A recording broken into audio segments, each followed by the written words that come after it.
the Rishabh Pant, Shreyas Iyer, they all have been scoring runs, and they have been scoring runs at a brisk rate. I mean, the strike rate is pretty high. And do you think this is a direct impact of IPL, or do you also think this may affect their technique in difficult tracks? Uh, there's definitely a big impact on the current generation of batsmen playing or watching a lot of T20 format.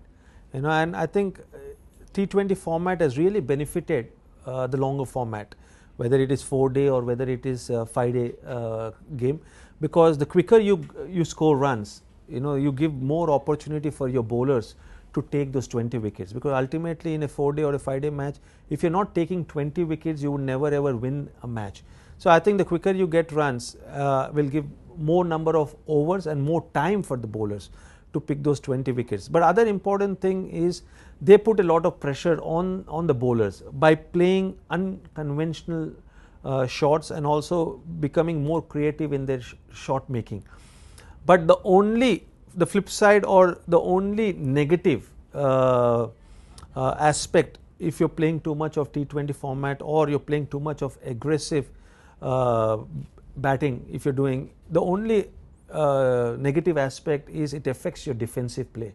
And we have seen that when conditions are not suitable for your natural stroke play, or when the bowlers are on top, because when you're playing the longer version of the game, there will be periods when the bowlers dominated, because there are some quality bowlers who bowl to you. There will be periods when the bowlers will put a lot of pressure on you by not giving easy runs, by stacking up maidens. And that's a time when you have to exhibit patience and you have to exhibit good defensive technique. So because of too much of T20 cricket, the defensive technique is definitely being compromised. And that's something which I would love the younger generation of players and batsmen to think about, because when you're playing in challenging conditions or against quality bowlers, if your defensive technique is not right, then you're forced to play shots, and then your shot selection can be a problem. Which ball you're picking to play the shot will become a huge problem, and also you become very restless in your mind, and that is not a great state of mind to be in when you're playing against quality bowlers. And I come back to Virat, because for me Virat is a prime example where you have strong defense, at the same time you can dominate the bowlers and have higher strike rate.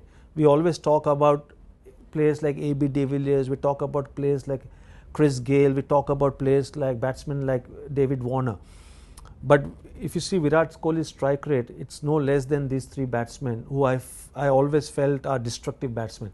But Virat's defensive technique will allow him to score runs consistently against the best bowlers in the world and also in tough conditions. The reason is he has got a lot of self-belief and confidence in his defensive technique. So I feel any youngster, you can learn from watching Virat Kohli, who's probably the best batsman in world cricket at the moment.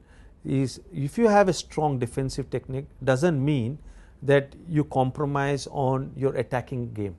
But if you have a strong defensive technique, you give yourself more chance of scoring runs quickly than if you don't have a defensive technique. And you will have the ability to score big hundreds, big double hundreds if you have a strong defensive technique. So never ever compromise on a defensive technique.